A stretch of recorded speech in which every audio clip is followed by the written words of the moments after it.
Welcome to Tech in the Right Direction, the podcast. This week, I'll be speaking with Elise Carmichael. As Lakeside's Chief Technology Officer, Elise is responsible for building and delivering the next generation of digital employee experience solutions. She has over 20 years of experience working with enterprise organizations on high-tech, big data, and machine learning products. Before joining Lakeside, Elise held senior technology and product leadership roles at Functionize, Tricentis, QASymphony, and Mobiquity throughout the last 10 years. Elise founded a non-for-profit in Florida to encourage more women and minorities to enter and stay employed in high-tech fields. She studied computer science and music at the University of North Carolina, Chapel Hill. Welcome to the show, Elise. I'm so excited to have you on. Thank you for having me, Jennifer. Sure. So let's get started. So Elise, as a woman in tech, can you share with us your career journey and how you got to where you are today? Yeah, absolutely. So I'm the CTO today at a company called Lakeside Software. We make software called Digital Employee Experience software meant to help a company's employee experience with how they use their computers. But I've had a bit of a career. I've been doing this 20 some odd years. I started out wanting to study computers and music, where I would do music by night. And because that was so fun but made no money, I would do computers by day. So music by night, computers by day. And I was very fortunate. I grew up in the 80s and 90s and actually had Ataris and Commodores and lots of computers in the house when I was young. My mom actually studied math and computer science at University of Illinois, and she worked with punch cards. So it was a very normal thing for women to go into technology in my family. That's very nice. Yeah, so I studied CS and music in college and kind of followed that path. So I knew very early in high school that this is what I wanted to do. But then I met a boy and followed him to Gainesville, Florida. I grew up in North Carolina. And Gainesville isn't exactly known as a tech hub, or at least it wasn't then. It maybe is now. And I turned down several offers to come here. So I already started off by not really putting my career first, for better or for worse. But I did find a job. I worked at a blood banking company as a software engineer and tester, and got promoted within 3 months of my very first full-time job after college to a test lead. So I managed a team of like 4 or 5 people, some of whom were significantly older than me, who I'm still friends with. And I was very much out of my comfort zone from day one, but I liked it. And the reason they promoted me was I had, I guess, a knack for kind of translating the technical details about what we were doing and why into language that a manager could understand, even though he wasn't technical at all. So I love that your mom had, a background in computers because, I grew up in the 70s and there was just nobody. My kids were the only kids in school that said, yes, I can learn about computers at home because my mom does computers, but nobody else was able to say that. So I think your mom was really ahead of her time. Absolutely. And, we got the Commodore 64 magazine, and it came every month. And it came with these pages that were 2 columns per page, and they had just numbers in the columns. And if you type them all into this program, you would get some sort of application at the end. And I thought this was just the most magical thing I'd ever experienced. And I would sit there as a 7-year-old, 8-year-old, and just sit there and type on. I'm very good at the number pad now. I just sit. I would sit and type these numbers and get like a word processor at the end, or a basketball game. There's a game called Basketball Ed, if anyone's ever remembered that. I had no idea. And it would tell me at the end of every row if I was right or not. And I couldn't fathom at the time how that worked. Obviously now I know it's some sort of hash calculation, but I just thought that was the coolest thing. And so that really led me into this career path, so to speak. Nice. Very nice. I love that, you started at an early age with that interest, because right now we really need to be influencing girls 8 to 13 because, there's not enough women in tech, as you know. So as you know, women are leaving the workforce in droves. What do you think? Why do you think that's happening? Yeah, so I've actually spent some time studying this. Oh, I okay. started a women in tech nonprofit in Gainesville, where I live, or a nonprofit called We Advance Tech Together, or WAT. Mm, And I liked giving talks to folks locally or within the region about, the state of the industry, so to speak, especially in terms of women in technology. And you know, it was really interesting because not only are women leaving, they're leaving technology at a higher rate than other careers. So it's not mhm, just, someone gets pregnant and they have a baby and they leave. It really is just more. And my thoughts are, it can be very stressful and very much a bro club. Honestly, you join a company and you're the only woman mhm, there, and unless the company is welcoming, then it's really hard to fit in. I've seen this time and time again mhm, with people that I know, and I've seen all kinds of discrimination, especially with countries that are not the US. I've seen a lot less in the US, but you start working with people overseas and they will flat out tell you that, oh, you're a woman, you can do this or that, or can't do this or that. And I've experienced that lots of times myself. Wow. Wow. Yeah. It'd be interesting to see, where we are more advanced than other countries and where not, because, I have guests from all over the world. And sometimes I feel like India and some other countries are more advanced than us with women in tech. And they don't question, if you're a woman and you just do tech. But then there are other countries, like you said, that are so far behind. So, any thoughts on that? Yeah, I mean, that's absolutely it. And a lot of it's cultural. So even in India, I spent about a month out there one time, and I was working at a company called Mobiquity that did professional services Mhm, for, mobile technologies. And I had this role where I was onboarding new software testers and new engineers and sort of teaching them how to work in a company, work on a team, mhm, how to use the mhm, tools. And they were all quote unquote freshers, like straight out of college, first year. And there was a very stark difference between how the men worked and how the women worked, in mhm, terms of hours they could work. So the women had to go home early. They had to cook mhm, dinner for their spouse if they had one. And they were absolutely, that was the obligation. They weren't mhm. expected to be out late, but the men could all stay late and work extra. That's very true, and that's here in the U.S. as well. It seems like, the woman has to go home and take care of the kids and make sure the home is taken care of, whereas a man can travel. He can, his schedule is his, whereas a woman's schedule is not always hers. Absolutely, absolutely. And I really think that there's this big difference in terms of guilt and guilt we apply Mhm, on each other and ourselves. And I certainly felt this when I actually at that company. I had my daughter shortly before I started there, and I wanted to leave to pick her up from preschool every day. And I started working a little later, and I had someone else pick her up. And I started getting this just incredible guilt, and my mother guilted me, and my friends mhm, guilted me. How can you do that? Don't you feel terrible? But my husband, he didn't get any of that. It wasn't right, like expected right. that he would go pick them up from school and, spend all this extra Mhm. time with them. And I still get that to this day. I travel too much, I work too much. But you know what? I'm teaching my daughter that that's totally fine. We spend Yep. quality time together, and it's no different than her dad. No, that's very good, very good, and it's so important for us to start that type of environment early on so they see it and they understand it.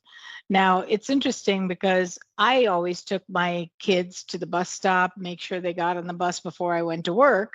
And I had to go downtown. This was many years ago.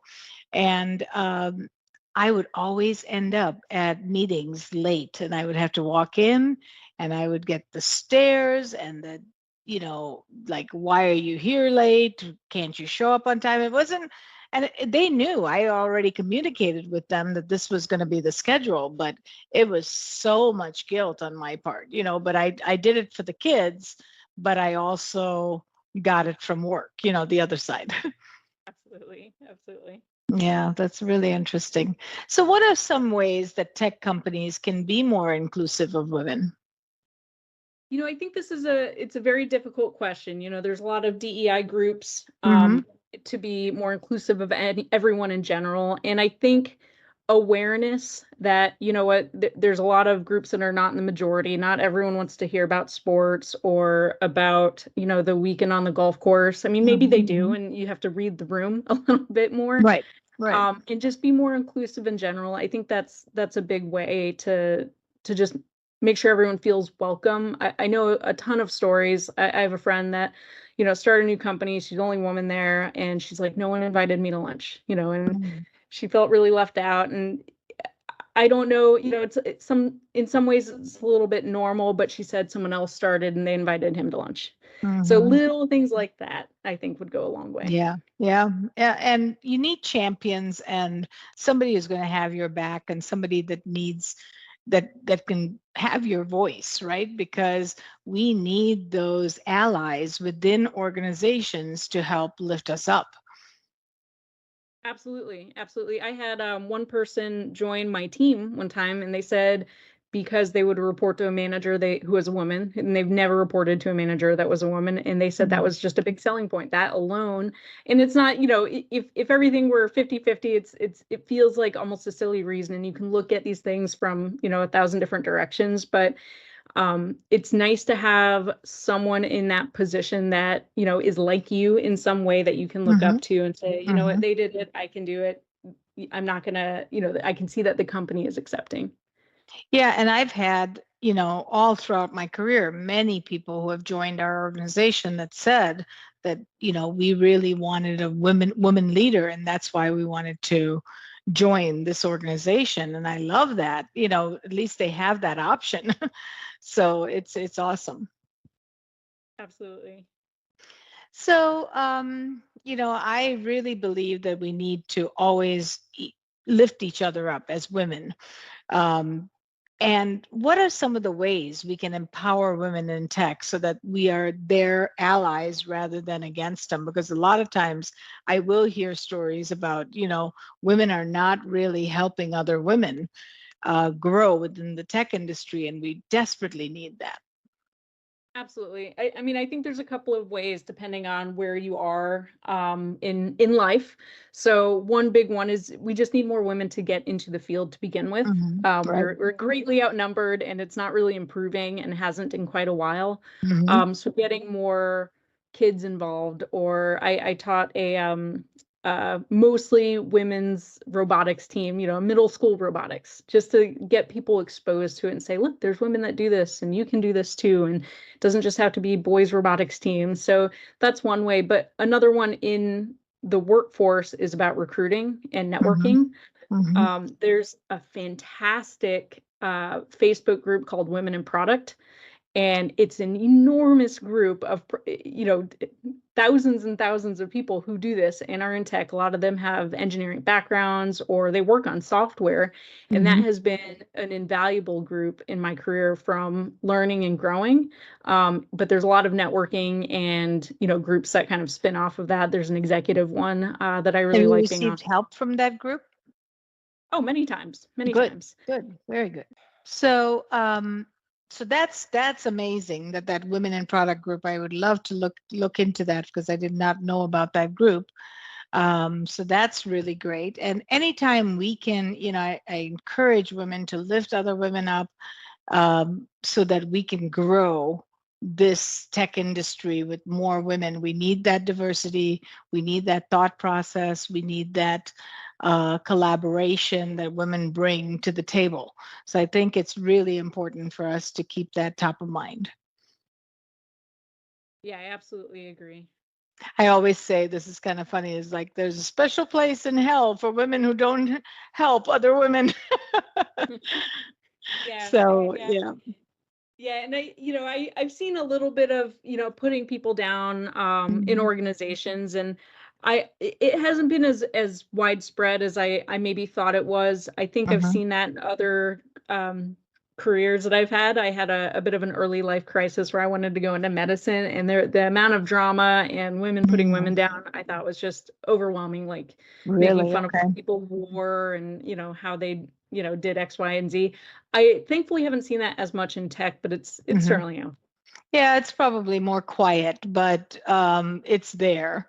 So I know you touched on this a little bit. What are some of the challenges that women face in the tech industry? Is there one that you've seen over and over again? Absolutely. There's a couple that come to mind. Mhm. One of them was when I was younger. I got a lot of you're too young to know how to do that. And Mm, being a young woman, I feel like I encountered that a lot more. So I sort of aged out of that a little bit, not that mhm, old, but mhm. I feel like I don't get that quite as often As much. anymore. Mhm, But that was definitely something that I found to be very challenging going into a new situation and coming in with a lot of experience because I, knew what I was going to do from day one. So I kind of came out of the gates. I had a software job in high school. But one of the other things I still see to this day is I constantly have to prove myself to new mhm, people in a mhm, way that I don't see men having to do. So, mhm, for example, I went to the Gartner conference last year. It's the first time I'd been to that particular conference in Orlando, and that conference was full of CIOs and CTOs. That was like their main clientele for that conference. Is a huge conference, mhm, and my company had a booth set up, and people came by and saw demos, and that was great. But I wanted to walk around and see what other people were doing. mhm, I was like the target audience for this conference, so I started walking around to booths, and everyone's like, "Well, are you in HR or are you in sales?" mm, mm, No one said, "Are you in tech at your company?" despite it mhm, being a tech mhm. conference. And Very then true. when I would, right. And then I would tell them what I did. I'm the CTO at Lakeside, and they'd go, "Oh, wow. Well, congratulations." And the reaction was absolutely not what they would say to a man. Not even Mhm, close. And some went so far as like an immediate, like, "Wow, congratulations. Would you be willing to talk to my daughter?" And mm, it was just kind of shocking to get mhm. so many of those comments that were so consistent. It wasn't like I was there because I was an expert at what I did. It was because, you're a woman. So let's talk about that. Wow. Wow. That is just really, really wrong. And I know, it's like when I owned my own business for 32 years, and I'd be out there, and it was a fairly sizable business. We had a lot of employees, and over 50 employees, and a good sized business. But every time I'd be at a party, and nobody would ever ask me what I did, but men and men would always talk about what they did. And then I would ask them what they did, and then they would say the same thing to me, and I would say, "Oh, I own my own business," and they immediately thought it was like a mom and pop shop that I did from home selling Avon, or something like that. And it was just so disheartening that they didn't put me on the same playing field as them, even though I was more successful than what they were doing. So it was really interesting. 100%. I experience that with my husband all the time. Granted, he is Hmm. also in the technical field, and he has a Hmm. much more exciting sounding job than I have.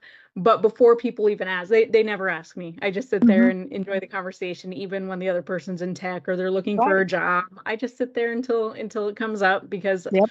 no one will ask otherwise. No, that's so true. And we don't have the same egos, so we don't care, and we don't really bring it up as much. But really, it's disheartening to see that, we are now in this age and we're still struggling through that. Absolutely. Yeah, that's crazy. Anyway, Elise, what has been your biggest challenge, and how have you overcome it? Can you think of one or two instances that were like big challenges for you, and what did you do to overcome it? It's a really hard question. I have a habit of taking on jobs or Mm-hmm. roles that I feel completely out of place for. Things Mm-hmm. that maybe I can learn, but I Mm-hmm. find that to be kind of a challenge that I like taking. Mm-hmm. Uh, Mm-hmm. so one of those, again, at that company, Mobiquity, that I worked at, which was later acquired by Hexaware, I was hired to be kind of this new trainer of new software developers and Mm-hmm. testers. And I had never taught a class. I had never done Mm-hmm. any kind of training. It was very much out of my wheelhouse. And so Mm-hmm. learning to do that I thought was, quite a challenge. And then I took Did you over, teach yourself? Did you teach yourself?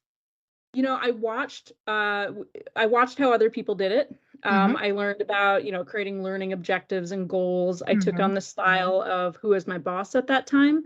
Mm-hmm. And I liked his approach. I thought it was very fun, very, heavy on quizzing people and getting them to do work themselves because they're professionals that we're teaching, this is their job. We were paying them Very to do nice. this Yeah. onboarding. Yep. Yep. So it was very fun to be able to do that. It's very different than teaching like high school or college because everyone is very engaged when they're there for work. It's a kind of a different beast, so to speak. Mm-hmm. Mm-hmm. That's amazing that you just, take on these new roles that are challenges because that's hard to do. That's like reinventing yourself each time, and very impressive that you do it and then you come out and on the other end very successful. So great job with that. That's not easy. And I feel the same way. I'm like that too. It's like I can say yes to almost anything because I'll figure out a way to figure out how to do it, right? It doesn't mean that I have to have, years of experience in order to do it right, because I'll put the effort and the work into it. And I think you've done the same thing. Absolutely. I think it's much more interesting that way to always keep things kind of one step ahead of your comfort zone. I think it Yeah. keeps Yeah. keeps you on your Keeps you toes, keeps you learning. Yep. learning. Yep. I love it. So, Elise, this is a selfish question. Where's the most favorite place that you have traveled to and why? The reason I ask this is because I love to travel. And so I add things to my bucket list every time somebody has an amazing place that they talk about. So, what is your most favorite place that you've traveled to and why? Oh gosh, I've been very fortunate. I've traveled a lot for work.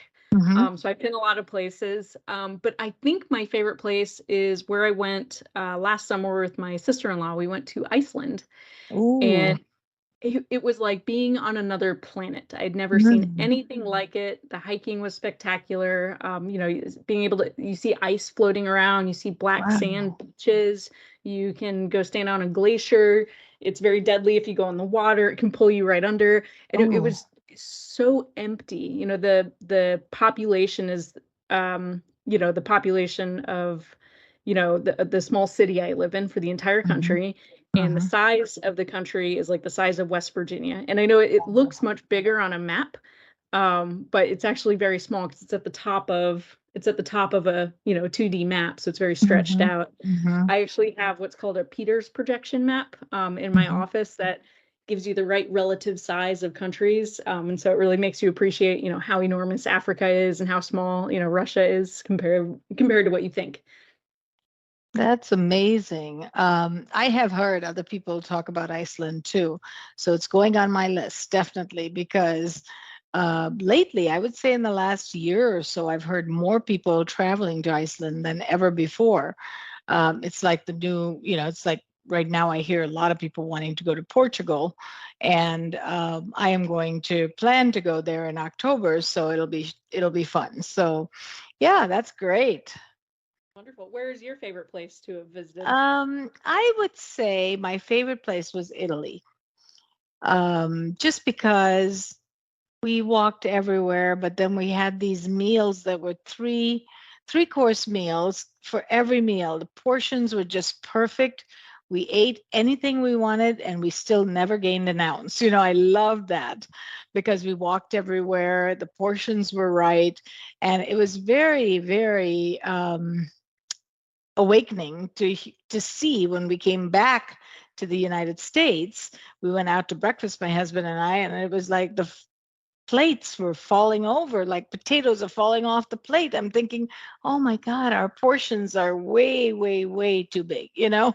So I learned a lot. I think Italy, definitely. I love the atmosphere. I love the culture. Um, and I got to drink wine instead of water. So I love that. Love that. I love that. Yeah. Well, Yeah. I feel compelled to ask you about your background and your career. Oh yeah, I've owned a IT training business for 32 years, and we train Fortune 500 companies to deploy new technologies. So we have classroom space, we do it virtually, we do it, all different ways.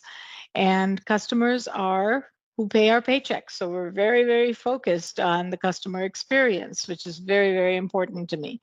And that's what ruled running my company for all those years for it to be successful. So thank you for asking. Yeah. Absolutely. That was super interesting. I'd love to learn more. Sure. Yes. We definitely have to have a cup of coffee sometime. Absolutely. All right. So this was so enjoyable, Elise. I really, really enjoyed our time together, and maybe we can have you on a future show sometime soon. But in the meantime, can you share with our listeners how they can get a hold of you? Absolutely. Easiest way is to just add me on LinkedIn and drop me a note that says something more than you're trying to sell me something. Yes, that's great. That's great. Well, definitely we will put that in the notes as well for the show. And we look forward to having you again on the show. It was an honor. Thank you so much, Elise. Thank you. Thanks for having me. Thank you for listening to Tech in the Right Direction. Please take a minute to subscribe or follow so that you never miss an episode. Also, don't forget to like, share, and comment. Thank you. See you next week. From IT skill enhancements to end-user adoption training, Directions Training is your resource to help optimize the effectiveness of your technology investments. Over 500,000 students have taken advantage of our wide selection of technology and business training solutions covering the most popular applications today, such as Microsoft 365, Azure, Windows 10, and more. As a podcast listener, we invite you to take advantage of an exclusive offer. Receive 30 days of free access to our Microsoft official curriculum on-demand courses for IT professionals or end users. Visit us at www.directionstraining.com/podcast to claim this offer today. Hurry, this offer is only available for a limited time. Success is a journey. Ask for directions.